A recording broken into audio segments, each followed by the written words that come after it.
अध्याय 2 श्लोक 21 में आपने कहा आत्मा नित्य है, अजन्मा है, अव्यय है। फिर आपने कहा आत्मा एक है, इसका स्वरूप एक है, जीवात्मा भिन्न भिन्न है। अब देखिए ये फिर से वही बात हो रही है कि आप उस एग्जाम्पल का पोस्टमार्टम कर रहे हैं। पोस्टमार्टम नहीं करिए। अनेक हमको कहना पड़ रहा है जीवों के अंतःकरण की दृष्टि से। जितने अंतःकरण उतने प्रतिबिंब, तो जीवन एक हो गए। अब आत्मा को हम क्या कहें? हर शरीर में शरीर के अनुपात से आत्मा होती। तो हाथी में बड़ी है, चींटी में छोटी है। जैसा माप होगा वैसी आत्मा का माप हो जाएगा।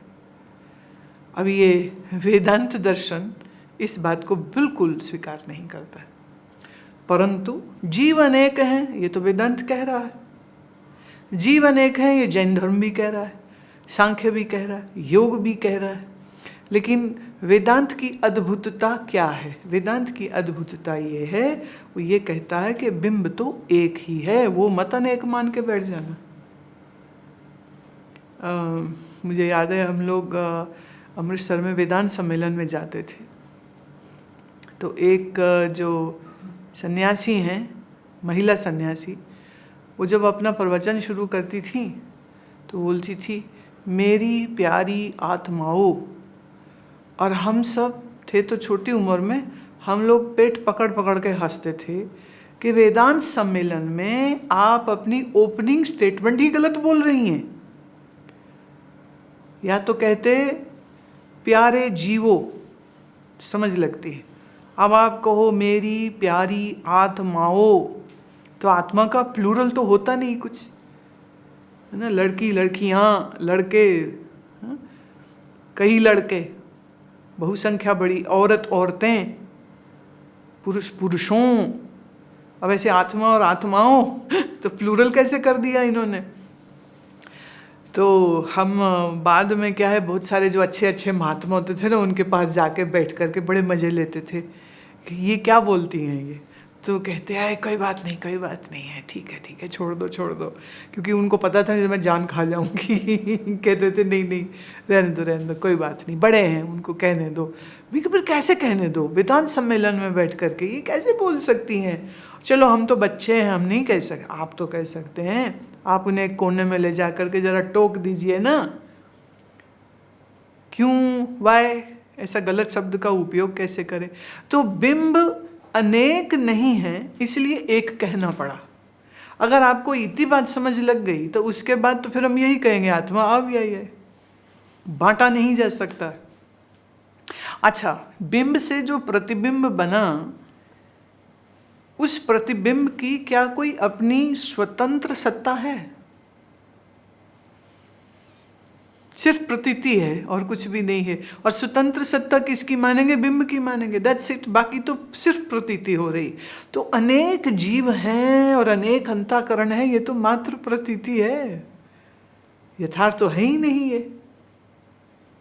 परंतु जब हम जीवन एक है समझाएंगे तो फिर कहना पड़ेगा ना बिंब एक है। अच्छा, पर जब हम सिर्फ बिंब की बात करेंगे तब हम कहेंगे वो नित्य है और अव्यय है और बढ़ता नहीं है और उसके जैसा दूसरा कोई नहीं है, उसका कोई प्लूरल नहीं होता है। बहुवचन आत्मा पे नहीं लग सकता। बहुवचन आत्मा पे नहीं लग सकता है। शरीर पे लगे, मन पे लगे, बुद्धि पे लगे, अहंकार पे लगे, जीव पे लगे, पर हम आत्मा पे उसका प्लूरल नहीं लगा सकते। आप समझ रहे हो? हम मतलब आयु में उस समय पर शायद 13, 14 मैंने इस टाइम पे हम सुनना शुरू कर दिया था और वेदांत ही विषय था ना, तो बैठ करके सुनते थे। और एक सिटिंग में लगभग 7-8 महात्मा बोलते थे। ऐसे ही 7-8 महात्मा शाम की सभा में बोलते थे। और हम पूरा, क्योंकि नया नया ज्ञान उछलता है ना बहुत, तो हम तो ऐसे बैठे थे ना अपनी ज्ञान की तीर तलवारें लेके कि बेटा बोल सही, जरा गलत कुछ। और बाद में चूंकि सब लोग उसी आश्रम में रुके हुए होते थे, तो फिर पहुंच जाते थे उनके कमरे में सीधे, महाराज कुछ जिज्ञासा है।